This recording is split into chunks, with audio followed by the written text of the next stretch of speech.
Salve, salve comunidade! Começando agora mais um episódio do nosso querido podcast Sementes da Escuta.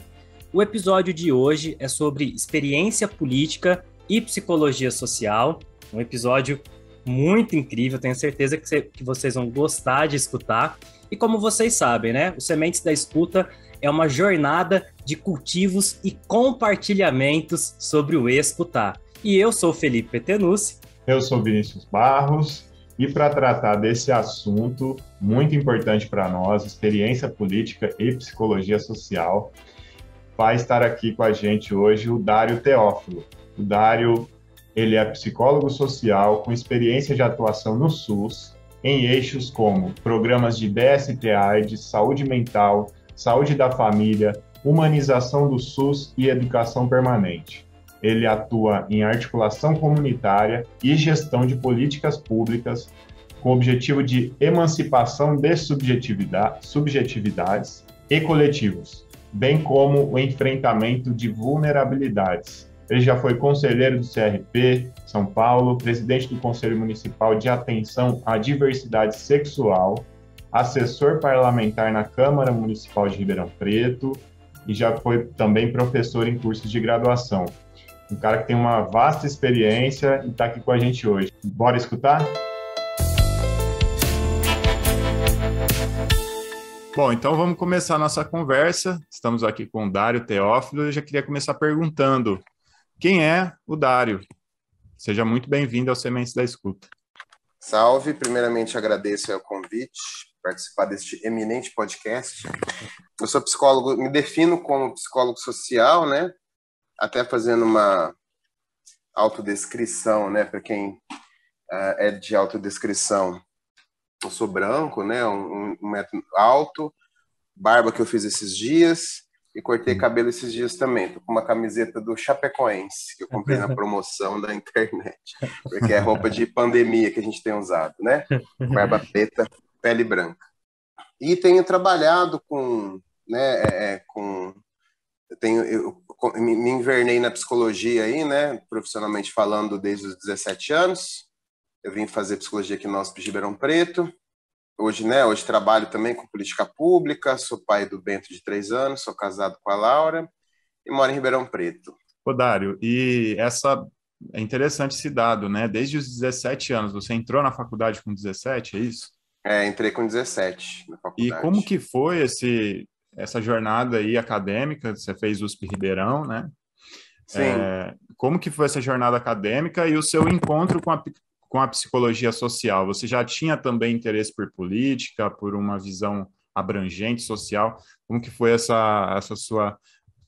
seu ingresso, né, por essa forma de se trabalhar com a psicologia? Uhum.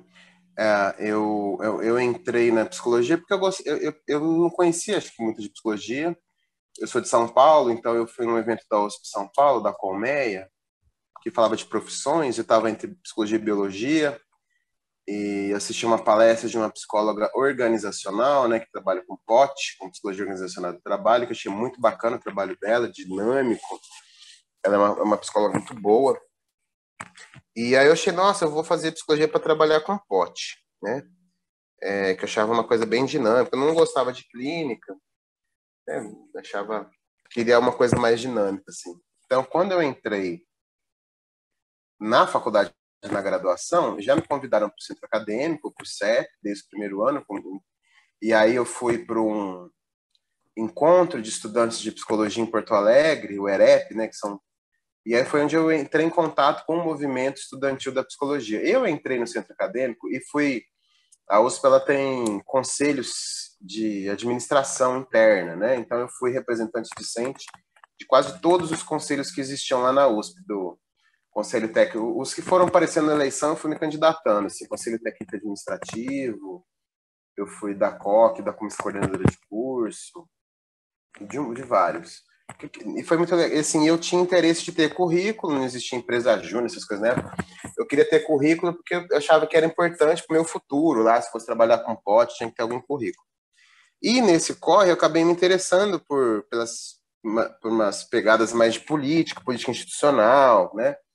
entrei ajudei a refundar o movimento estudantil de estudantes de psicologia do Estado de São Paulo em 98, e aí isso foi politizando muito da minha formação, né? Então, a gente refundou esse coletivo de estudantes, né? E a gente, inclusive, tinha uma influência muito anarquista dos movimentos nacionais de psicologia. A gente trabalhava muito com autogestão, então eu que fiz o estatuto estadual do conselho, com uma influência, a gente aboliu aí as presidências.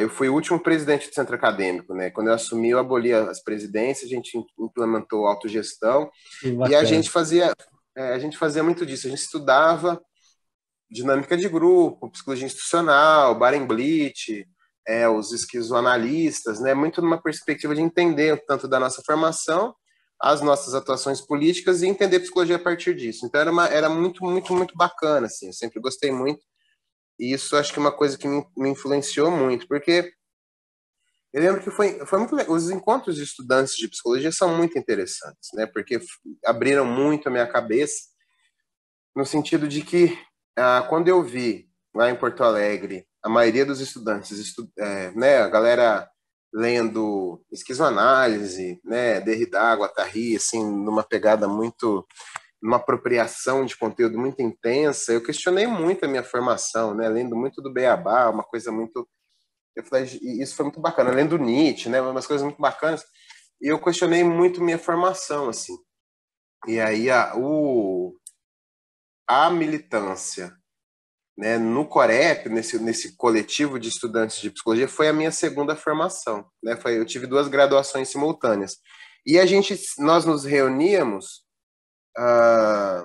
com a intenção assim, nossa, o que a gente precisa discutir, o que a gente tem que se apropriar da psicologia.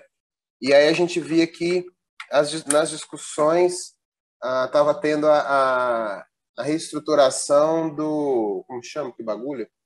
Da lei de diretrizes curriculares, né? Então a gente chamava uma reunião com representantes do Conselho Federal de Psicologia, na época a professora Ana Boca era docente do curso da PUC de Campinas, ela sempre recebeu a gente, assim, e faziam seminários para a gente sobre o que era as diretrizes curriculares, o que era política educacional, o que era o MEC. Na época o Fernando Henrique Cardoso era presidente da República, o que estava em jogo nessas diretrizes curriculares, né, uma perspectiva neoliberal para a educação, o que era o provão, a discussão que a gente fez do provão, a gente mudou o provão, né? A gente começou uma discussão do provão aqui na USP de Ribeirão Preto, onde a gente se posicionou de boicotar o provão, porque ele tinha uma proposta de ranquear as universidades, assim, com percentagens de nota, então, independente se uma faculdade tivesse uma nota, né, uma nota ou não, se outra faculdade tivesse uma nota melhor, ela teria um índice pior, era uma coisa horrorosa, né? O índice de ranqueamento do provão. Ele também criava uma perspectiva de que criava um espaço de poder no MEC em que os especialistas que eram convocados para fazer a prova iam definir o que os cursos iriam dar como psicologia. Então, se na determinada prova lá do MEC caísse um ou outro conteúdo, aquilo ia ser definir a psicologia dos próximos anos. A gente tinha muito medo dessas interferências. A gente fez uma discussão política muito boa, a gente definiu o boicote, ligamos para a USP São Paulo, o pessoal definiu o boicote também. Aí a gente fez a gente começou, aí a gente fez uma discussão na Unesp de Bauru, na Unesp de Assis, porque a gente entendia que da pressão que se tinha em relação a questão desses boicotes, né, das universidades, principalmente as privadas, né? Então, as universidades públicas, todas da psicologia, aderiram ao boicote, e a gente fazia a gente tinha que ir na prova, porque era obrigatório se não fosse, mas a gente boicotou o provão, e colamos cair com outros movimentos nacionais, e aí eu sei quando o Lula assumiu a gestão, ele fez uma série de alterações no provão, que estavam aí nas nossas reivindicações, né? Tanto que deixou de ser provão, virou ENAD, não esqueci o nome da prova agora, mas ficou uma coisa mais técnica, não era para todos os alunos, era uma amostragem para avaliar, tomou um outro rumo de análise de qualidade, e é das discussões que a gente fazia também. A gente também não achava que a prova definia, né, um produto pronto em relação ao conteúdo da graduação como um todo, né? O que deveria ser analisado é as condições de aula, qualidade do corpo docente, né? Qualificação do corpo docente como um todo, não colocar nas costas do aluno a responsabilidade também de avaliar a faculdade. Muitas faculdades privadas eram muito sacaneadas por essa estrutura, porque só quando, a depender da prova, das notas da prova, elas poderiam perder o registro. E aí, imagina, você é um estudante de graduação, está numa faculdade que recém começou um curso de psicologia, e aí você está no terceiro ano, o MEC vai e fecha teu curso. Então, era uma série de absurdos. Mas como que o movimento estudantil fez a gente, né, incorporar uma série de discussões paralelamente à nossa formação de graduação. Isso, para mim, foi um currículo que foi significativo, sabe? Se quiser fazer alguma interferência aí. Oi, pode falar. Ah, desculpa, achei que você tinha concluído. Não, concluí. Vou falar câmbio quando concluir. Câmbio. Não, tranquilo. A gente estava aqui discutindo porque é incrível. Muito bom, muito bom. Muito bom, né, Vini? A gente conversa muito sobre esse nosso processo de formação, porque eu e o Vinícius, a gente está fazendo psicologia agora, depois de já ter feito outra graduação, né? Eu fiz ciências sociais na Unesp Araraquara. Quando eu entrei lá, um pouco depois já desse período FHC, né? Mas ainda assim tinha uma cultura muito forte de questionar essas provas, o próprio ENAD mesmo, havia questionamento. Ele continuou com algumas críticas no começo, eu lembro. A gente era ENAD mesmo, né? Acho que era ENAD mesmo, a gente boicotava mesmo alguns anos, assim, e sofria uma forte crítica dentro da própria instituição, porque outros cursos não boicotavam, né? Você tem ali em Araraquara também enfermagem, letras, enfim, uma série de outros cursos que muitas vezes não aderiam a esse boicote, aí ficava uma coisa de, tá vendo, os caras lá estão puxando a nossa nota para baixo, menos recursos, enfim, toda uma questão política, que aí eu quero... Estou fazendo um comentário porque eu não resisti, né? A sua fala, que é muito rica.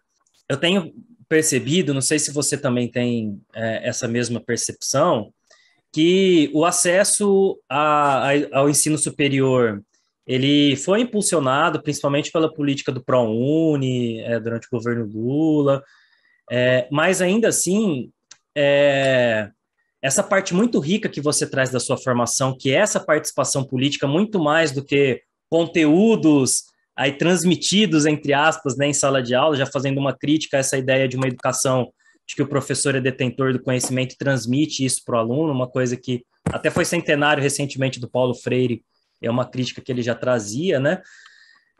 Essa parte muito rica da sua formação política, politizada dentro da instituição, ela tem sido cada vez mais esvaziada. E isso me preocupa, principalmente dentro das instituições particulares de ensino, que é a realidade que eu e Vinícius temos vivido. É uma coisa muito voltada para essa formação, que acho que atende a uma demanda do mercado, de que você precisa de pessoas para cuidar da saúde mental, senão a galera vai pifar e deixar de produzir, brincando assim, e falando a verdade sinteticamente, né? Mas eu queria te perguntar o seguinte, dentro de todo esse contexto muito importante e ainda dentro desse espírito que você trouxe das pessoas que, assim como nós, estão em formação, entrando, dando os primeiros passos, né, nessa formação da psicologia, queria que você comentasse qual é a atuação mesmo, a importância da atuação do psicólogo social, né, qual é a visão que esse psicólogo social vai trazer, a importância da sua contribuição. Então, assim, qual é a atuação do psicólogo social para a gente entender melhor e como que nessa atuação você encontrou a política? Se quiser já falar um pouco disso, acho que é bem interessante. Olha, eu não fui atrás da política, não. Acho que a política me encontrou, sabe? Uhum. Eu lembro que eu estava na graduação, assim, muito coxinha, total coxinha, né? Eu queria ter currículo, né? Queria ter participação para poder ter currículo para trabalhar com empresa, assim. Não acho que esse pote seja coxinha. Eu era coxinha. Meu interesse era pessoal, assim, né? Então, só que acho que eu fui me transformando no processo, né? E a participação, a vivência, por exemplo, a vivência de um centro acadêmico, né, seja qual for o coletivo, né, não precisa ser um centro acadêmico, mas para mim foi um CEP, né, te dá uma possibilidade de apropriação do lugar que você estuda, uma apropriação institucional. Então, eu ter participado lá dos conselhos, do Conselho Técnico Administrativo, foi muito legal, porque eu entendi como a USP funcionava, a minha universidade funcionava. Se eu quisesse trocar uma árvore, plantar uma árvore, arrancar uma árvore, eu sabia, eu aprendi como era o trâmite. E aí, quem mais, a pessoa que mais influenciou, né, assim, no meu desenvolvimento profissional foi uma funcionária da USP, que ela é uma assistente técnica, acadêmica da USP, né? E um dia, eu lembro que eu estava andando lá, estavam vendendo uma camiseta de um congresso que tinha tido lá, eu fui atrás, eu vendia na sala dessa moça, comprei a camiseta de um congresso de psicologia e fiquei amigo dela, ia lá tomar café com essa moça toda semana. E essa moça me ensinou como que era a estrutura da USP, estrutura política, né? A USP é um feudo, né? Porque cada faculdade é um feudo e tem toda uma comunicação medieval, assim, burocrática, por ofício. Achava muito legal entender como funcionava isso. Ela me ensinou a fazer ofício. E aí todas as questões do movimento estudantil, eu já sabia todos os trâmites que a gente ia fazer, organizava os encontros, tudo que precisava eu fazia, né? E a gente registrava isso. E aí, quer dizer, acho que tive uma atuação de psicologia social, tive um bom professor de psicologia social, o professor Sérgio Codato, sugiro vocês fazerem uma prosa com ele, né? É um cara incrível, assim, que interferiu muito na nossa formação, entre os textos para nossa graduação, assim, que foram muito, muito bons. E isso foi um ponto. E aí, no ano 2000, estourou uma greve que foi muito grande do Estado de São Paulo, não só das universidades públicas, mas como da educação pública como um todo. E aí eu fui do comando de greve da Filô, e a gente ficava na faculdade das 8 da manhã às 10 da noite, todo, não sei o que a gente fazia, mas assim, foi uns 3 meses a greve, a gente ficava lá o dia inteiro discutindo, fazendo texto, mandando para as pessoas, indo nas faculdades, conversando com os outros grupos de estudantes, para você ter uma noção do nível que estava a discussão, eu lembro que todas as faculdades chamavam assembleias, né, para ver se ia entrar na greve ou não. E a FEA chamou uma assembleia o centro acadêmico da FEA chamou uma assembleia de todos os estudantes para discutir, né, Faculdade de Economia e Administração, né, que era a faculdade mais de direita, assim, mais, né, centro-direita da faculdade, assim, mais conservadora até, que era contrária à greve, foi o último reduto de discussão da greve. E fui lá eu mais 2 amigos lá. Em 3 a gente foi lá para discutir, tentar convencer a galera a aderir à greve, dialogar sobre o que era a greve. Em 3 a gente chegou lá, tinha uma sala com 300 pessoas. O presidente do centro acadêmico da FEA estava lá xingando, falando que grevista era vagabundo, algo bem que a gente vê por aí hoje. Ah, esses grevistas são vagabundos. Mas assim, o moço era muito ruim de discurso. O moço era muito ruim, mas era muito ruim, moço. Nem lembro o meio dele. E eu lembro que eu virei para 2 amigos, né, os 2 amigos da química que estavam comigo lá, né, a gente foi para apanhar junto. Eu virei assim, velho, eu li no livro de autoajuda que os pessimistas vêm nas oportunidades tragédias. Eu falei, zoando. E os otimistas nas tragédias, eles veem oportunidades. A gente tem uma puta oportunidade aqui, porque nós tá fudido pra caralho, né? A gente riu, a gente se chamava de heroeiro, porque a gente ficava zoando o povo que era companheiro, a gente, companheiro, heroeiro, companheiro, nosso grito de guerra, né? Eu falava, heroeiro, nós tá fudido, né? E aí a gente foi fazer, e tanto que um desses colegas que estavam comigo, o Caco, hoje ele coordena o Pacto Global da ONU, né? No Brasil, assim, na América Latina, assim, ele é um cara, assim, muito, muito bacana. E aí eu lembro que eu falei, deixa que eu vou na frente. Aí eu fui lá, assim, o moço era muito ruim, assim, ele ficava batendo por bater. Aí eu falei, deixa que esse moço, eu sei lidar com ele. Eu falei, deixa o moço bater na gente, ele xingava, e eu falava, não, a gente quer fazer um debate, né?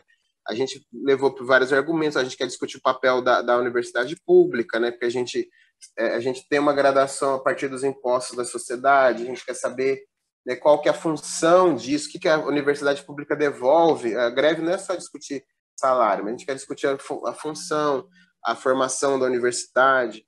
E o moço continuava xingando a gente, xingando a gente. Eu sei que no final a gente não conseguiu, né, que a FEA aderisse à greve. A gente nem tinha essa intenção, mas por consenso, menos o presidente do centro acadêmico, por consenso, todos os estudantes naquela assembleia votaram uma moção de apoio à greve, né? Todos, sem exceção. Foi uma coisa...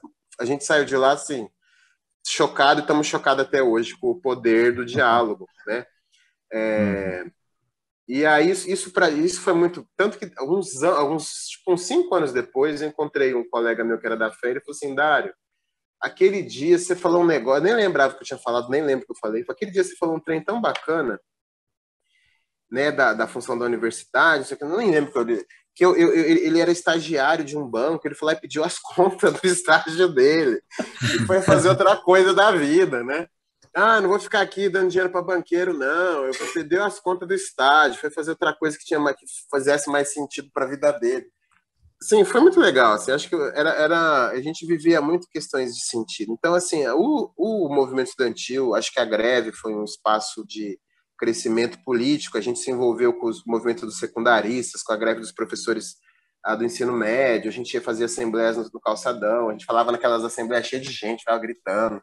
Era muito legal. Eu falava, não importa o que você fala, se você gritar no final, as pessoas vão gritar com você. Então a gente ia lá e a gente meio que se jogava mais pelo desafio de subir no palanque com um monte de gente, falar e gritar, esse aqui é o representante não sei das quantas. A gente foi para São Paulo, corremos de polícia, foi muito, muito bacana, né? E acho que foi uma experiência muito bacana que marcou muito minha graduação, essa coisa de gostar de movimento político. Aí, corta, no final da graduação, um professor lá da Filô, que foi meu orientador, me chamou para trabalhar. Um dia eu estava sentado para formar, ele falou, você quer trabalhar num lugar? Eu achei que era trabalho remunerado, mas não era um trabalho de extensão universitária. Ele me enganou, e eu falei, lógico, né? Mas era um trabalho na prefeitura de Ribeirão Preto para trabalhar com testes de HIV. E aí eu fui trabalhar lá nesse projeto de extensão, era a pesquisa de extensão, que a gente fazia o aconselhamento pré-teste e depois passava o resultado. Eu fiz esse trabalho por 4 anos, dali eu também fui trabalhar no HC, no ambulatório de gestantes com HIV e outras patologias, assim, transmissíveis, né? Infecto-contagiosas, que é o termo correto, hepatites. Trabalhei lá também 4 anos com gestantes, né? Eu gostei muito, ajudei até a escolher o nome de bebê, que eu adorava, né? E aí eu lembro que, ao final, eu fiz 1 ano de extensão, porque eu fiz a faculdade em 6 anos, depois eu conto essa história. E aí, no final do meu 6º ano, eu abri um edital para trabalhar com pesquisa para vacina contra o HIV, e eu escrevi uma proposta, porque o pessoal do Ministério da Saúde veio fazer um estudo aqui em Ribeirão Preto, gostaram muito do nosso trabalho, fiz uma proposta integrada para fazer um trabalho sociocomportamental, então, e aí foi aprovado pelo Ministério da Saúde, né? Então, quando eu me formei, meu primeiro trabalho foi, a gente tinha 3 frentes dessa pesquisa, né? Eu fazia um trabalho sociocomportamental, o HC de Ribeirão Preto fazia acompanhamento clínico e o Adolfo Lutz de São Paulo, eles faziam análise, assim, se uma pessoa soroconvertia, a gente captava alguém que soroconvertia, dava positivo para HIV, a gente encaminhava para esse estudo, eles estudavam aí alguns marcadores de desenvolvimento virológico do HIV. E o trabalho sociocomportamental era caracterizar a população, tanto de que fazia o teste do ponto de vista do risco, mas também a gente avaliava que a pessoa que tomava vacina, assim, quando uma pessoa toma uma vacina para o HIV, o risco dela contrair o HIV aumenta, porque a pessoa se sente imunizada, igual a Covid. A pessoa tomou a vacina, acha que está imunizada, estou vacinado, e sai... Né? E todo mundo sabe que a vacina da Covid não necessariamente vai te dar 100% de imunização. Não, todo mundo sabe que ela não te dá 100% de imunização, mas mesmo assim o risco das pessoas, ela acha que está vacinada, que está imune, e isso é só da cabeça dela que ela criou aquilo, e para o HIV era a mesma coisa, né? Então, eu fiz um trabalho nesse sentido, foi meu primeiro trabalho. Disso, me indicaram para trabalhar na prefeitura de Jaboticabal, e porque eles iam contratar um psicólogo, né, via CLT, via uma OS que tem lá na cidade, para trabalhar no programa de AIDS, e aí a prefeitura de Ribeirão me indicou para um infectologista de lá. A hora que ele me viu, assim, o infectologista falou assim, eu lembro de você, ele falou assim, eu lembro, quando trocou o diretor da faculdade lá da Filô, você catou um carro de som, era o carro de som do Sindicato dos Correios, era uma Paraty. Carro de som, a gente sempre chamava eles. E você ficou gritando na porta. Eu lembro de você. Você ficou gritando na porta até acabar a reunião da congregação, né? Você quase foi expulso da USP naquela época. Eu falei, foi, né? Tipo, perdi o trampo, né? Mas tá bom, fazer o quê? Ele falou, não, eu vou te... Perdeu. E foi muito legal, porque ele falou assim, não, eu vou te contratar, porque eu preciso de alguém que brigue lá pelos processos, lá em Jabuticabal a gente precisa de brigar. E aí me indicaram, né, para esse processo lá da contratação via OS. O pessoal me contratou lá, trabalhei lá 10 anos.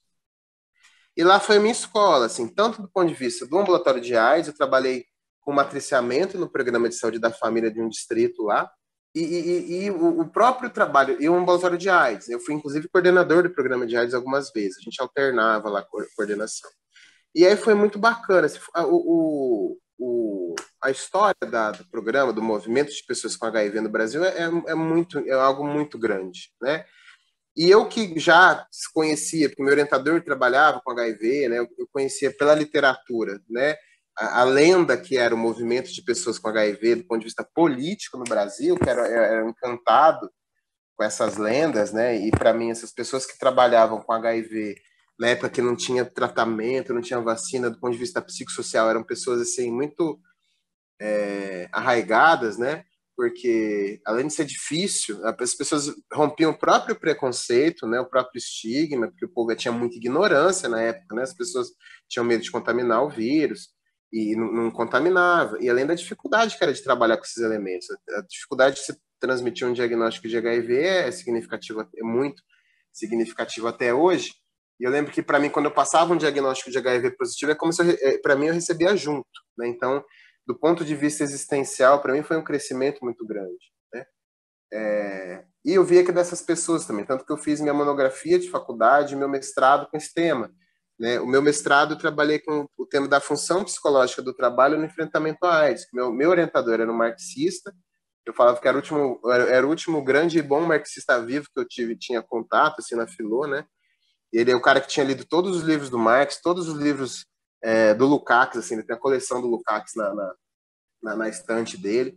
Eu não era marxista, né, eu me identificava mais com... Eu sempre me identifiquei como anarquista, mas eu quis aprender, né? Tanto que para aprender... Ele falava em Marx 6, né?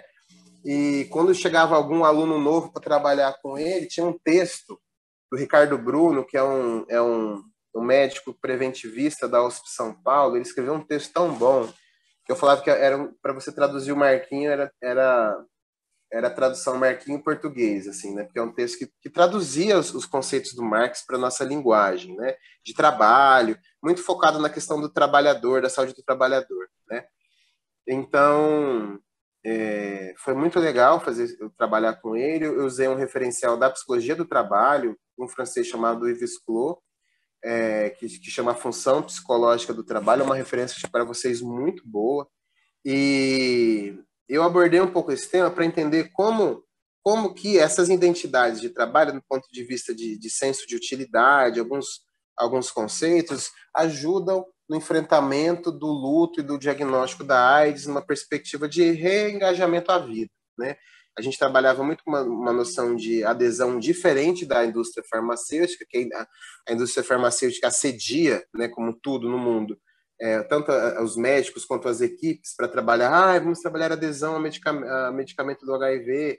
A gente trabalhava adesão à vida, acima do medicamento, discutia muitos contextos e conjuntura, as condições sociais de produção da vida, produção material da vida. Essa foi uma influência marxista que eu tenho muito significativa do meu orientador, né, de discutir as condições de vida, que sem isso não tem política né, no mundo.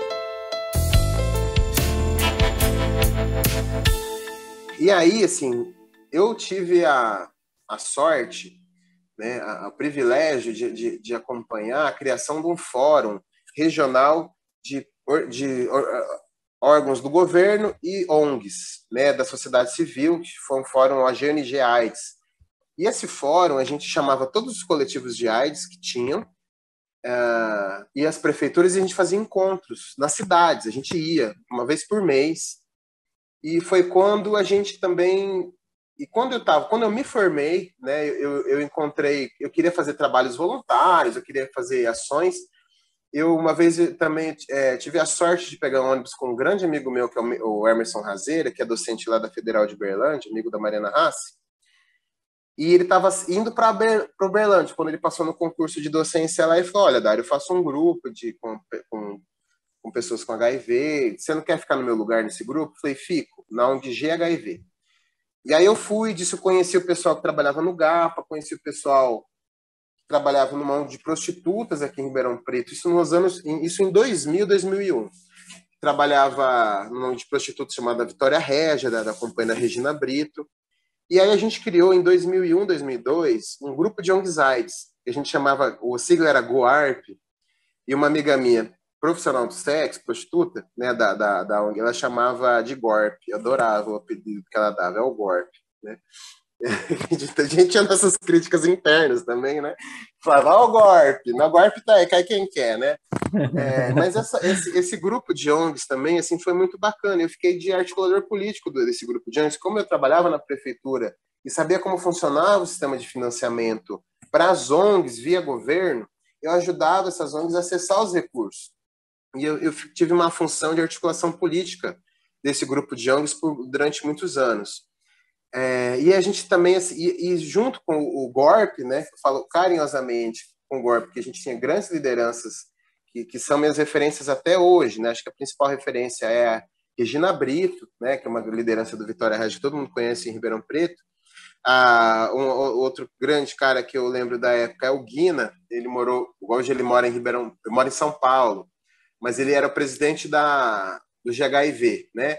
Ele foi a primeira pessoa a assumir publicamente que tinha HIV em Ribeirão Preto, em reportagem da IPTV, da Globo, né?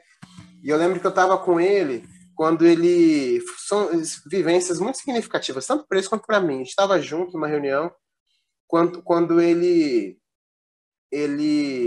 falou, hoje vai sair a entrevista que eu falo que eu tenho HIV, não sei o que, ele estava apreensivo, né, de ver que ainda em 2001, 2002, né, não lembro, vou precisar aqui o ano, né, o HIV já tinha lá para 10, 20 anos no Brasil, né, uns 20 e poucos anos no Brasil já, e a gente ainda tinha um estigma fodido, né, como a gente fazia essa discussão, né, da coragem dessa pessoa de colocar, né, a imagem dela em prol, ele tinha uma consciência política que era em prol de melhorar o estigma de outras pessoas. Eu convivia com essas pessoas, né, com prostitutas, né, e assim, que elas se definiam prostitutas, tinha essa história, a gente chama de profissional do sexo, prostituta.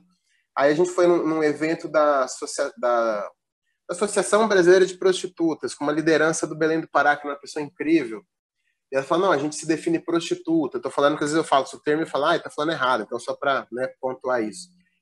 Que também a gente convivia nesses fóruns, a gente viajava junto, mesmo, né, dormia todo no mesmo hotel, dividia quarto, tomava. E sempre que a gente ia para um desses fóruns, a gente ficava tomando cerveja um dia antes, até sei lá que horas, né? Falava da vida, falava de tudo, ia para os fóruns, a gente quebrava o pau nesses fóruns. Eu perdia todas as disputas que eu tinha do ponto de vista político, porque o movimento de pessoas com HIV fechava voto com eles. Eu ficava puto, saía da reunião, a gente ia tomar cerveja do mesmo jeito, o povo tirava sarro de mim, né? E a gente levava os pacientes lá do ambulatório de HIV, assim, era um espaço de crescimento, né? Eu lembro muito significativos, né? Então, assim, tanto a população trans participava, travestis, profissional do sexo, travestis, trans, mulheres. Era um espaço de empoderamento muito significativo, assim, de vivência conjunta, comunitária, de discussão política. Então, nesse fórum, a gente pegava todas as pautas, a gente queria entender o que era a política de saúde, né? Então, aí a gente fez esse fórum durante vários anos, né? Então, chegava às portarias do Ministério da Saúde, a gente estudava essas portarias, e estava na época da regulamentação da lei que cria o SUS, né? Que é a lei complementar a 8142 e 8080, né? Então, o Ministério da Saúde estava lançando portarias para tentar melhorar a regulamentação. Se vocês forem estudar política sanitária, vocês vão ver que desde 1990, quando o Ministério da Saúde formaliza na lei 8080, o SUS, o Collor, não sei se vocês conhecem a história, o Collor ele veta um trecho da lei e sanciona o resto. Só que o trecho que ele vetou era exatamente o trecho que falava que uma participação popular do SUS é gestora do SUS, né? Que criava os conselhos de saúde, cuja instância deliberativa é superior aos dos secretários de saúde. O Collor vetou, filho da puta. Não precisa editar o filho da puta, não. O Collor vetou, era um filho da puta. Vetou esse trecho. Só que a gente estava num momento tão articulado do ponto de vista político, movimento sanitário, não eu, né, mas o movimento sanitarista, que eles encostaram, agora é simbolicamente falando, encostaram a faca no presidente e falaram assim, se você vetar esse trem, você cai amanhã, né? Todo mundo, existia um grande movimento, hoje isso jamais seria possível. Quem fala aqui para criar uma constituinte hoje, eu falo, meu amigo, dá o que você está fumando para eu fumar também, porque se tivesse uma constituinte hoje, a gente ia virar o conto da Aia, né, daquele seriado, né, o Handmaid's Tale, ia ser um estado religioso no Brasil. Mas na época, né, e aí ameaçaram o Collor lá de golpe, e o Collor fez a 8142. Então, quando vocês pegam a lei, muito legal isso, vocês pegam a lei 8142 para ler, o que está naquele trecho era o que o Collor não queria, que o establishment não queria, né, que as empresas de saúde não queriam, né? E ali a gente fala que as leis complementares do SUS são duas por conta desse elemento histórico. E aí, de 1990 até o ano 2000, e pouco que a gente estava, e até hoje, né, o SUS lançou, a gente chama normas operacionais básicas, de NOBs, tentando fazer o SUS funcionar. Porque na prática é uma coisa, na prática a teoria é outra. Então, na teoria tinha que fazer uma coisa, não acontecia. E eles iam cada vez mais empoderando os gestores municipais, os gestores regionais, de se apropriarem das suas obrigações do SUS. Tanto que eles chamavam de PAC, a lei que a gente estudou, a resolução diretriz, portaria, que a gente estudou lá no fórum do GORP nosso, era uma que chamava Pacto pela Saúde. Foi uma das tentativas de pactuar com os gestores, né? Depois do pacto veio uma outra portaria que avançou. Então, são de pequenos avanços. Cada norma operacional, cada portaria avançou um pouco na responsabilização dos gestores municipais, né? E aí, isso fala um pouco da política sanitarista, que fui aprendendo nesse movimento, que era da importância de trazer para o território, para o município, a apropriação de política de saúde. E aí a gente tinha um grande amigo nosso, de Sorocaba, liderança da Rede Nacional de Pessoas com HIV, né, o Marcos, ele era conselheiro nacional de saúde, ele vinha e criticava a gente, olha aqui, tudo bem, a gente está falando de SUS, mas vocês estão no Conselho de Saúde da cidade de vocês? Porque eu era gestor na época, era coordenador do programa de AIDS, eu ia no Conselho de Saúde uma vez para aprovar o nosso plano anual. E eu estudava o plano, a gente tinha planilha, fazia todo um trabalho, chegava no conselho e não tinha quórum, era um horror, né? Não tinha ninguém, o povo mandava, não, tá aprovado, manda o povo, pega a assinatura em casa, faz a ata, era um horror, eu ficava extremamente frustrado, né? Que não tinha participação popular. E aí, nisso, findando o ano de 2008, aí o fórum a gente foi parando de conseguir, a gente não conseguia mais chamar a organização desse fórum, e foi quando, aí assim, em 2008, eu ainda trabalhava no programa de AIDS, trabalhei lá até 2013, né, trabalhei no programa de AIDS na prefeitura até 2012, né, e lá o Ministério da Saúde soltou uma portaria, o Conselho Nacional de Saúde soltou uma portaria criando diretrizes para os conselhos de saúde. Nessas diretrizes, eles falavam quem poderia estar no conselho e quem não poderia, e obrigou a todos os conselhos a reverem a lei. Isso foi uma perspectiva política muito importante, muito boa, uma estratégia que o Conselho Nacional de Saúde teve. E o que eles fizeram? Né? Lançaram essa portaria, a gente teve que mudar as leis, a Secretaria de Saúde de Jabuticabal me chamou para um grupo de pessoas que estavam reescrevendo a lei. Então, a gente reescreveu a lei, mandou para a Câmara, fizemos aí e aí tinha que reconvocar o conselho. Aí a gente fez um seminário, eu fiz um fórum para chamar toda a sociedade, chamei a cidade inteira, chamei fora dos Conselho de Pastores Evangélicos, chamei Pastoral da Saúde, chamei todo mundo que tinha contato com a comunidade. A gente fez uma apresentação sobre o que eram os conselhos, fizemos uma eleição. Eu estava tão engajado que o pessoal achou que eu queria ser presidente do conselho, mas eu não queria. Eu queria entender o que era o Conselho de Saúde. Eu não sabia. E para isso eu queria ser secretário do conselho, né? Eu queria ser secretário do Conselho de Saúde. E aí, na eleição, todo o pessoal achou que eu queria me candidatar. Eu falei, não, não quero, mas eu não queria que nenhum médico fosse presidente do conselho. Porque existia um corporativismo grande na cidade, em todas as cidades, de que os médicos passavam um pano para os colegas não precisar cumprir o cargo horário. Né? Então, eles queriam lá fazer uns combinados com o secretário.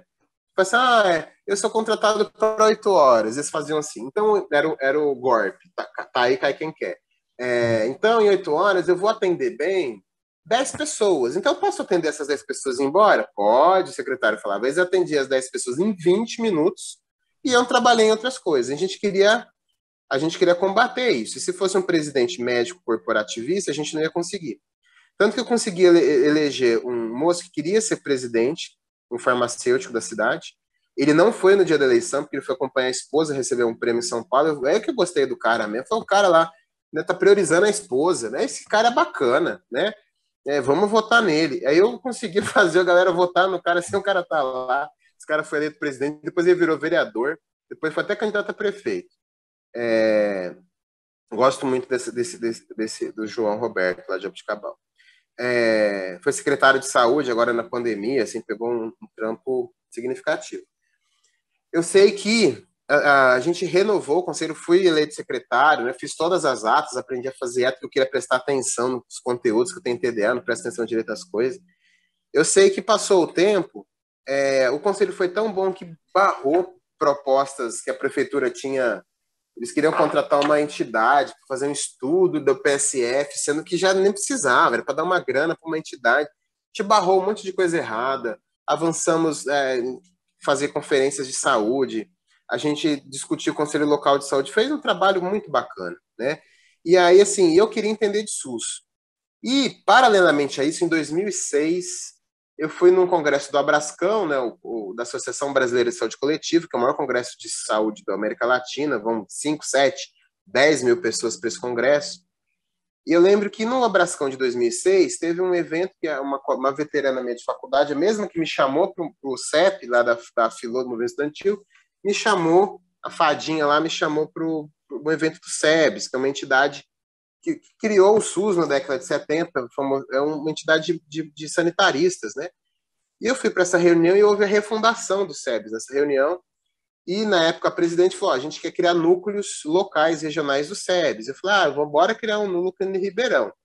Dialoguei por 2 anos com o SEBS, e eles seguraram por uns 2 anos, e em 2008 a gente teve autorização, e a gente criou o núcleo do SEBS em Ribeirão Preto, na mesma pegada. A gente queria entender mais, estudar política sanitária. E foi muito legal a criação do SEBS, porque escrevi lá um e-mail para o SEBS, bora criar. E aí a gente tinha um grupo de estudos para concurso de alguns colegas, e a gente foi em todos os grupos de pesquisa, de grupos de pesquisa, de pós-graduação, aqui de Ribeirão Preto, lá da USP, chamando pessoas. Então a gente foi no grupo da enfermagem, psicologia, medicina social, na economia, e a gente foi juntando um grupo extremamente diverso, potente, chamamos trabalhadores, e a gente marcou, tipo assim, vamos marcar daqui a 6 meses o evento de fundação, que a gente quer que várias pessoas possam se apropriar desse grupo, não quer que seja o grupo do Dário, grupo, não, né? Então a gente chamou pessoas para que elas pudessem participar da fundação do processo, para que elas se sentissem donas daquilo, né? Então foi muito bacana. Em 2008, no espaço lá no salão paroquial, que eles não gostam que chama salão paroquial, que era onde acontecia, até o nome da casa do bispo lá, mas a gente chamava de salão paroquial, era o apelido que tinha. A gente fez que era onde aconteciam as reuniões do Conselho de Saúde, né? Então a gente fez a fundação do SEBS lá e fomos fazer as reuniões do SEBS na UGT, né? Na época também a gente se aproximou da UGT por conta do Seminário Gramsci, que era um coletivo que tinha Ribeirão de Estudos, né? Então eu participava, algumas pessoas do SEBS participavam, a gente inclusive encontrou pessoas para o SEBS no Seminário Gramsci, né? Que era puxado lá pelo promotor Marcelo Goulart, a professora Ana Paula Soares. Uma época eles discutiam a questão da água em Ribeirão Preto. Então nisso foi uma efervescência de coisas, né? Nas discussões políticas que a gente fazia, né, nas discussões de condição de vida, a saúde em si não dava conta, né? A gente ficava preso nas burocracias de financiamento, foi quando eu lembro, né, a gente, por conta do Seminário Gramsci, desse contato, a gente teve contato com o Pontão de Cultura, e aí foi onde que foi caindo a nossa ficha, né, da importância da gente discutir política de cultura aliada à política de saúde.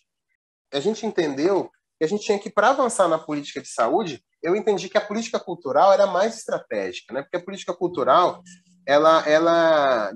de todas as políticas que são fragmentadas na nossa sociedade, ela é quem dialoga como um todo, tanto do ponto de vista da perspectiva de diversidade e pluralidade, mas ela consegue, acho que ela é quem tem a perspectiva de mobilização mais significativa.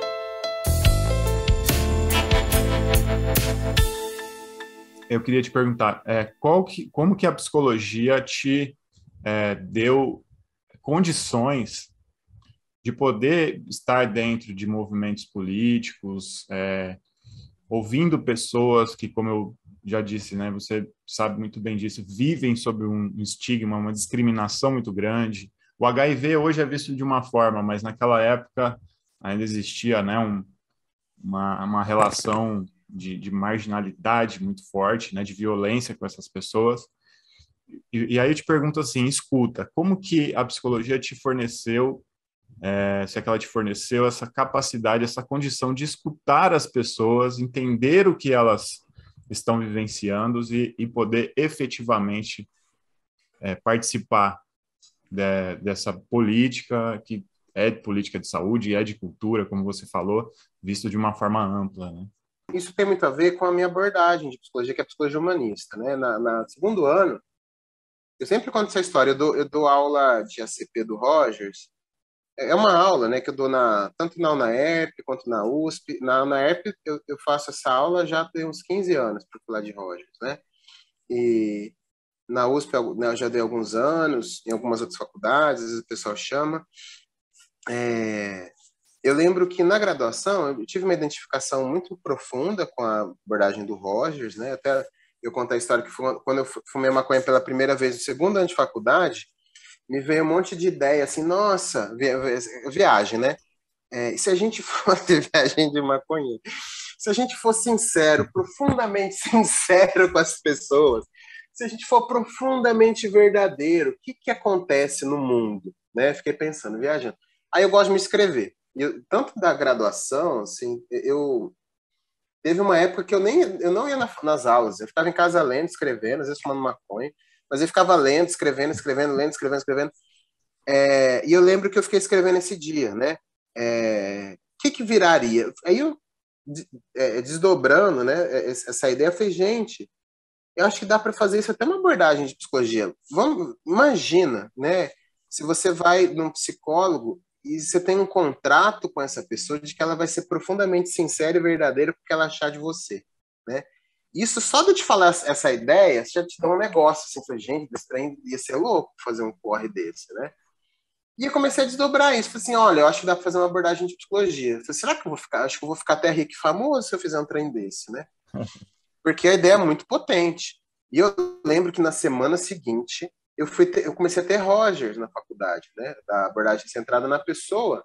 E eu vi que o filho da puta falava a mesma coisa que estava escrevendo, né? E eu fiquei feliz e frustrado com aquilo. Frustrado é óbvio, né? Não ia ficar nem rico nem famoso. Eu seria só mais um rogeriano no mundo, né? Você é só mais um psicólogo rogeriano. E como eu sou, 20 anos depois, continuo sendo só mais um rogeriano. Denúncia aí, ó. O Rogers roubou sua porra. Ele roubou minha ideia uns 40 anos antes. 40 anos? Não, foi nos anos 2000, foi na década de 40, 60 anos antes de mim ele roubou minha ideia. Né? Zé Ruela. Uns 60 anos antes, Zé Ruela, filha da puta. Só que eu fiquei muito feliz, porque eu vi que a minha viagem fazia algum sentido, né? E eu tive uma ideia, uma apropriação muito profunda com a CP. Porque até então eu gostava muito, eu li assim, meus amigos, tudo maluco do movimento estudantil, eu gostava muito de Melanie Klein e behaviorismo. Eu falava, gente, eu vou ser um kleiniano behaviorista, né? Como? Super eclético. Eu gosto de behaviorismo, eu gosto de Melanie Klein, né? Enfim, me identifiquei muito com o Rogers. E Rogers foca muito na questão da escuta, né? Tanto que o CVV, né, que é a entidade que faz prevenção ao suicídio, tem uma das suas bases, suas orientações da postura para a escuta baseada na abordagem centrada do Rogers, né? Isso foi em 98 que eu tive foi meu segundo ano de faculdade, foi em 98. Nos anos 2000, eu quis aprender a escutar e eu fui ser voluntário do CVV, né? Eu fui voluntário do CVV por 10 anos, né? Como voluntário de plantonista, eu fui durante um ano, foi meu quarto ano de graduação, eu fui lá para aprender a escutar.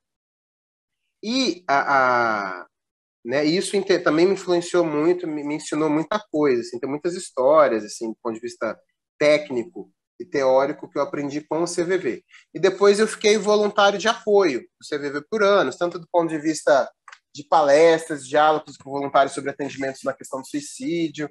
A gente montou um projeto que foi muito bom, que eu estou retomando esse projeto hoje, fazendo aí um paralelo que está focado na questão da escuta. Como eu trabalho na Câmara, há alguns anos atrás, a gente fez um projeto de lei criando uma política municipal de prevenção ao suicídio. É uma questão. Dessa política, a gente criou um comitê municipal de prevenção ao suicídio, que é um coletivo que se reúne, na lei, né? Se reúne mensalmente para fazer essa política avançar. Nesse comitê, a gente tem vários psiquiatras representando vários serviços, a gente tem um coordenador de saúde mental, que eu recomendo para vocês fazerem uma entrevista com eles no podcast, que é o Marcos Vinícius, um cara incrível, né? Gosto muito do trabalho dele. A gente tem o CVV, a gente tem docentes universitários que pesquisam o tema, né? Professoras de escolas, né? A Marina lá do Colégio Victor Frankl, até minha monografia de faculdade eu fiz com o Victor Frankl, e a questão do HIV. A gente está retomando esse projeto hoje, que é a gente usa a estrutura do curso de voluntários do CVV, que é o Programa de Seleção de Voluntários. Quando eu fui voluntário lá nos anos 2000, eu cheguei a coordenar um desses cursos, né? Que o CVV e hoje o curso é online, né? Para quem quer ser voluntário. E eu fazia cursos de qualificação de escuta a partir da estrutura do CVV, que tem base na abordagem centrada do Rogers, por exemplo, as enfermeiras da rede de Jaboticabal, porque eu via que quando eu trabalhava lá, só tinham 3 psicólogos na cidade e eu era uma das 3, né? E aí eu tinha queixas, né, às vezes da dificuldade que outros profissionais não conseguiam ouvir, dessa questão. Então eu fiz um curso de qualificação de escuta para as enfermeiras da rede, baseado nesses princípios, né?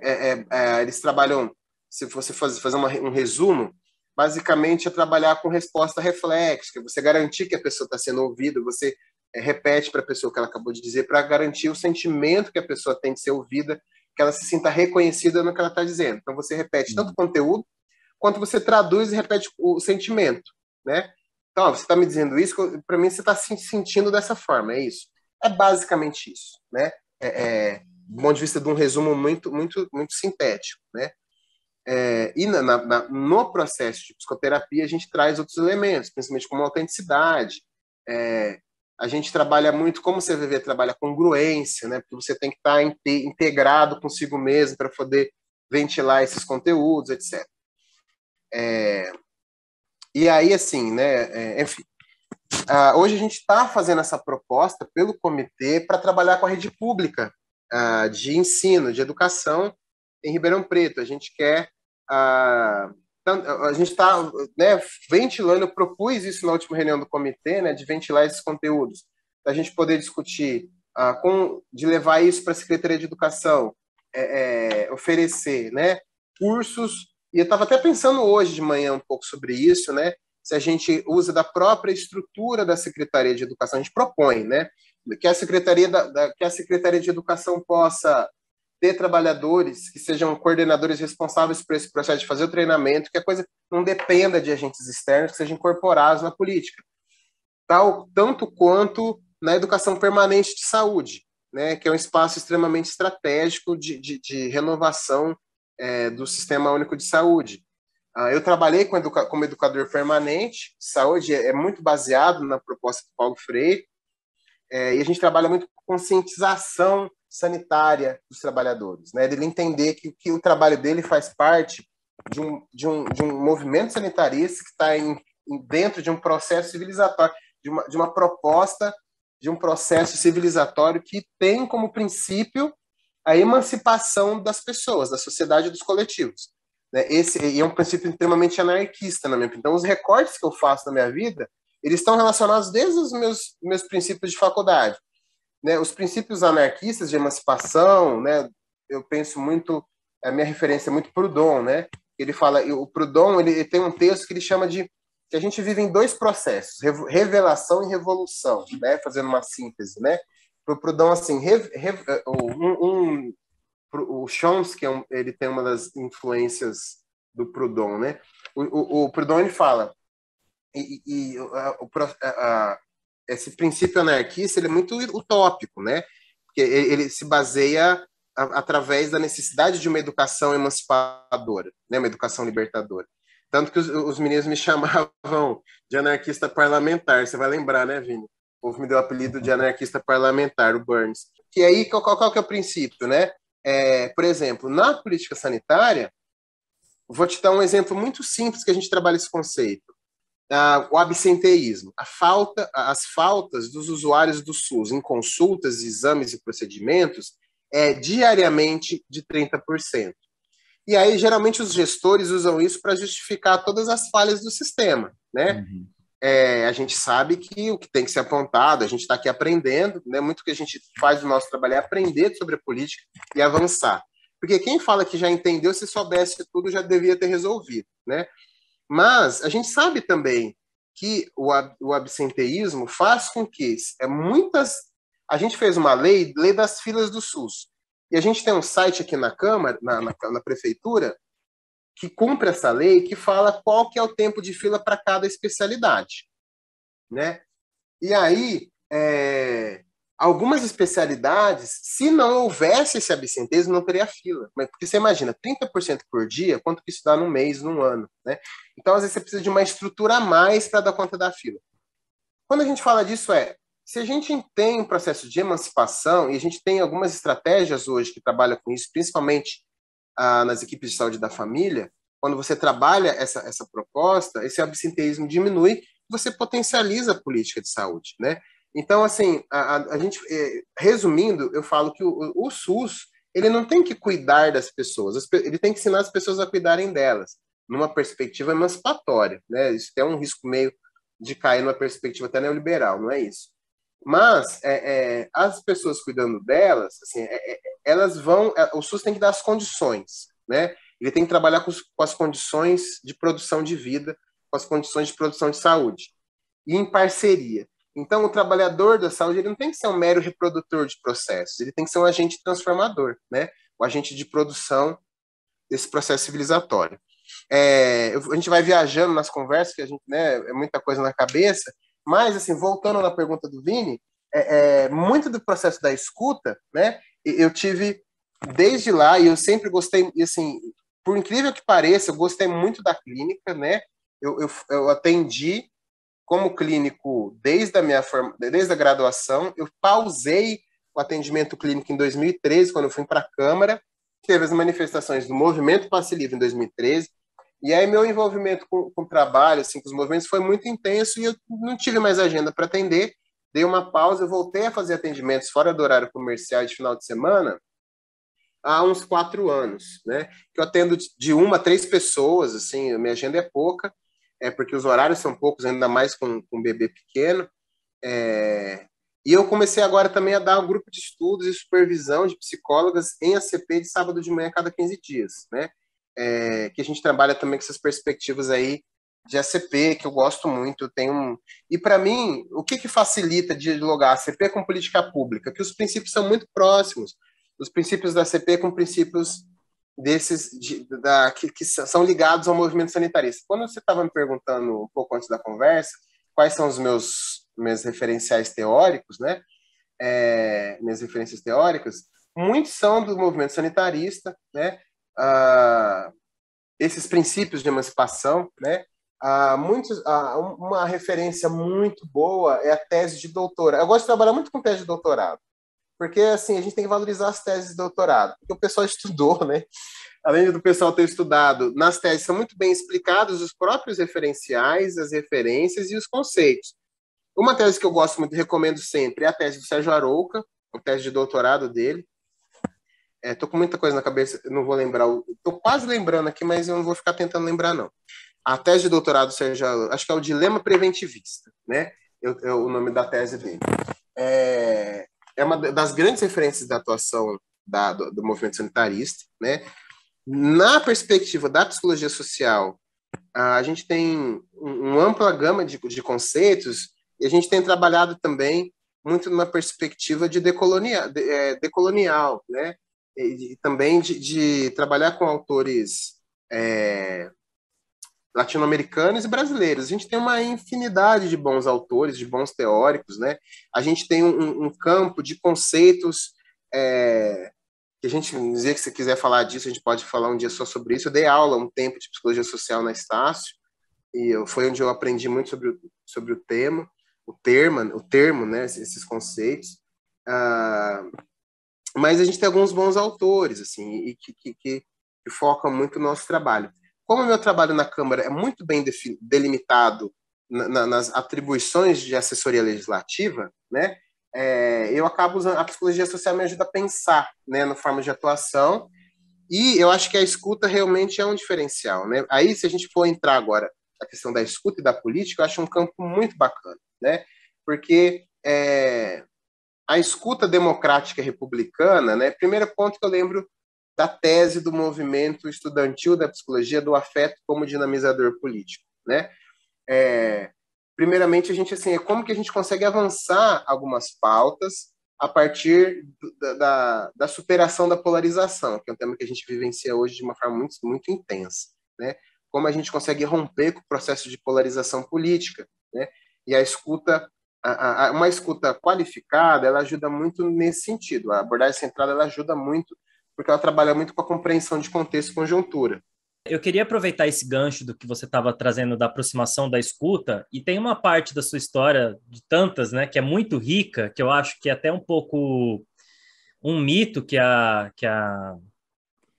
paira sobre a sociedade de forma mais ampla, que é as políticas públicas, como que elas funcionam, quais são seus alcances. E eu queria que você comentasse se é possível a gente vislumbrar políticas públicas que promovam a escuta, porque dentro da sua trajetória, você traz isso, né, de uma forma muito importante, os espaços de diálogo. Mesmo quando você sai derrotado, né, você brinca, sempre sou derrotado e tal, me parece que o processo é muito importante, para além da derrota, da vitória, enfim, a escuta, o diálogo como algo rico. Como que a gente pode pensar isso em política pública? É possível, de alguma forma?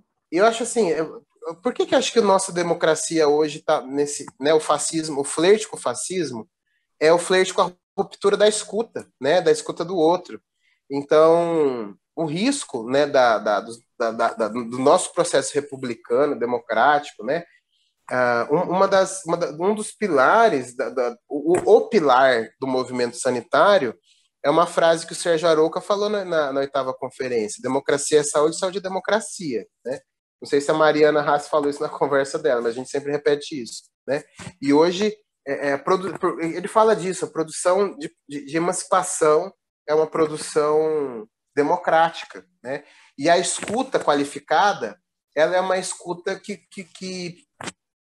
se posiciona a partir da facilitação da emancipação do outro, né? De quem você está ouvindo, né? Ela não é uma escuta ao léu. A gente tem essa postura. Tanto que eu falo, um dos pilares, dentro do movimento da abordagem centrada na pessoa, e da ACP se derivou a conversação não violenta, né? Que a gente tem como um corpo de conhecimento, o Marshall, ele foi pesquisador do Rogers na universidade, né? E a partir dos princípios da ACP, ele desenvolveu a conversação não violenta, que a gente tem usado hoje em política pública, né? O desdobramento de política pública hoje. O que a gente está fazendo hoje, na minha opinião, é um start para pensar a política pública na escuta, né? Porque eu não sei eu não vejo, não consigo identificar alguma política pública de escuta, porque eu não consigo identificar nem na política de saúde mental.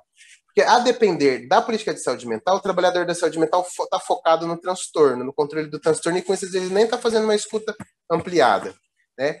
Com esse trabalho do Comitê de Prevenção ao Suicídio, se dando, né, a gente conseguindo encaminhar isso, e não sei como que isso ainda está em aberto, a gente conseguindo levar uma cultura de escuta para a comunidade. Quando eu trabalhava no programa de saúde da família, e eu fiz um grupo com mulheres, assim, né? Eu ouvi primeiro a comunidade, os agentes comunitários, o que vocês têm como demanda?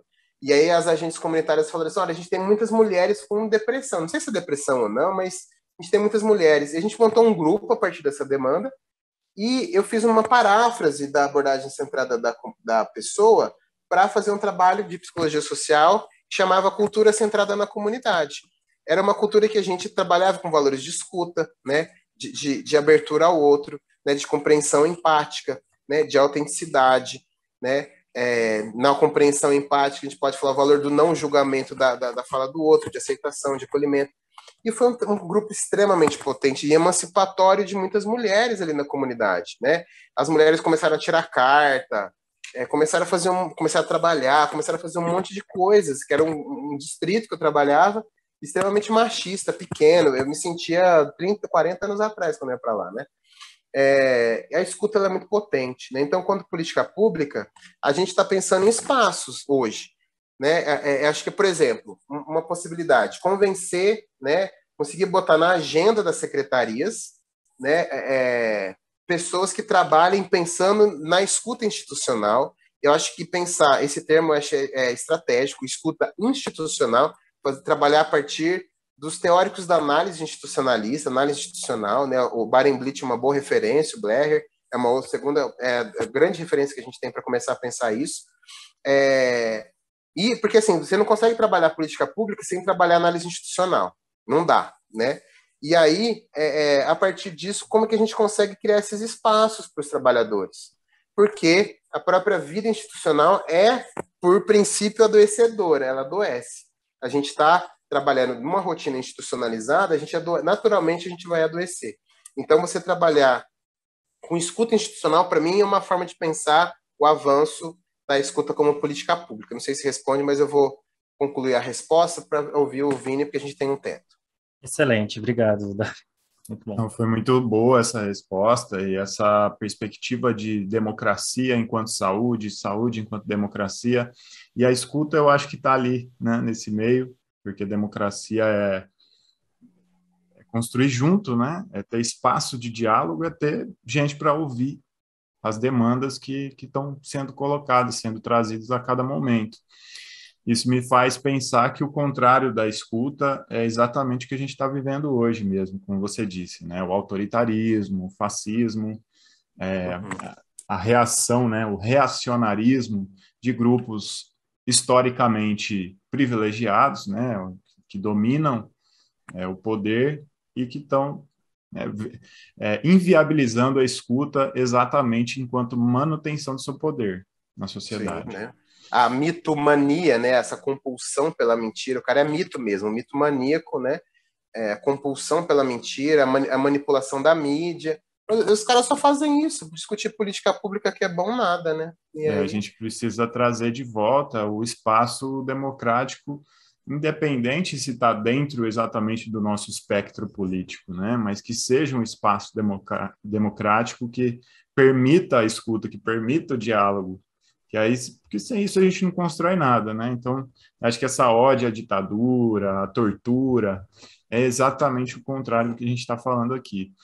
E aí, Dário, como a gente está chegando no finalzinho, eu vou te fazer a última pergunta, é uma pergunta clássica agora já no nosso podcast, que a gente sempre encerra com ela. Para a gente é a pergunta mais cara do programa aqui do podcast. Dário Teófilo, o que é escuta? Escuta é uma abertura, né? A escuta é uma abertura ao outro, né? Uma pessoa que define um conceito do que ocorre na escuta é o filósofo Martin Buber, naquele livro Eu, Tu, né? E ele fala assim, a gente pode diferenciar um processo de encontro. A escuta é um caminho que nos leva a um processo de encontro. Os processos de encontro, eles podem acontecer de duas formas, né? A partir do eu tu, o eu isso, o eu coisa, o eu objeto, né? A fenomenologia ela tem um conceito de entropatia, né? Empatia é o movimento de se entender o lugar do outro. Entropatia é o movimento de reconhecer que o outro existe, né? Então a escuta ela passa primeiro por um movimento de abertura nosso, de reconhecer que o outro existe e lidar com o outro como um eu, como um tu, né? Como se fosse um outro eu, que é um processo de abertura para mim, né?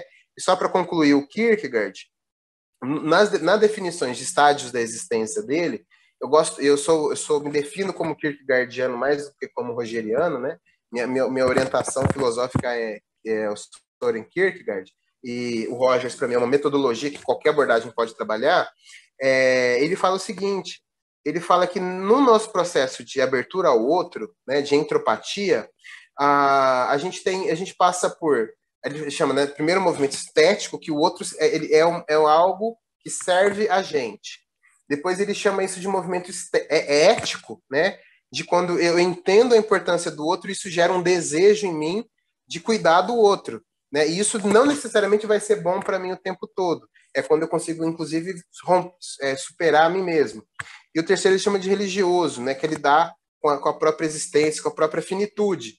E ele fala que existem dois sinais de transposição desses movimentos. O primeiro, que quando acontece a escuta, quando a gente passa, o primeiro processo é a ironia. A gente aprende a rir do outro. Quando você faz ironia e dá risada do outro, é o primeiro movimento de você reconhecer que o outro existe. E ele fala da transição do estágio estético para o ético, né? E o segundo momento é o humor. O humor para o Kierkegaard é rir de si mesmo. Então, quando eu dou risada da minha finitude, dos meus problemas, dos meus limites, é um sinal de que eu estou aprendendo também a reconhecer o outro. Isso, para mim, fazem parte do nosso processo de qualificação da nossa escuta. É isso, muito obrigado. Sem falar muito, sem mais delongas. Ô, Dário, queria te agradecer. Foi muito inspirador fazer essa escuta, poder ter essa oportunidade. Você foi muito generoso conosco. Eu também sou um grande fã do Kierkegaard, principalmente o conceito dele de duplo ético, né? O ético no princípio, o ético na prática, enfim, acho uma leitura aí. Outra dica importante que você traz para a gente, enriquecedora.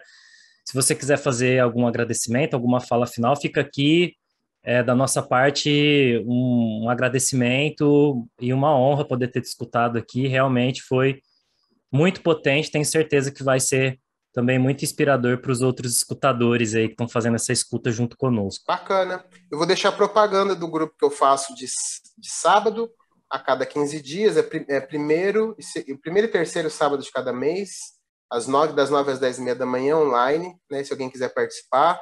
O valor é cobrado a partir do que que a pessoa achar justo, não tem um valor definido. E é um espaço que a gente tem aprendido, algumas leituras, alguns tópicos, a gente faz discussão de caso e leitura de alguns conceitos. Eu que agradeço poder discutir, relembrar e até avançar alguns conceitos desses. E é isso, fico à disposição, tamo junto. É isso aí, queria agradecer a todos os escutadores. Esse episódio foi muito rico, foi muito importante para a gente poder escutar toda essa trajetória do Dário e realmente perceber como a psicologia tem um aspecto social, político muito, muito importante. Se você quiser saber mais sobre o podcast Sementes da Escuta, você pode estar entrando em contato pelo Instagram, @sementesdaescuta, ou pelo nosso e-mail, sementesdaescuta@gmail.com. A produção e idealização do Sementes da Escuta Podcast é de Felipe Petenus e Vinícius Barros. A trilha sonora que você está ouvindo aí no fundo, muito bonita por sinal, ficou por conta do Marcos Máximos, e nossa identidade visual, que eu não canso de dizer que é belíssima, ficou por conta da Cami Vince. Queria agradecer a todos os escutadores, muito obrigado e tamo junto, até a próxima escuta. Valeu!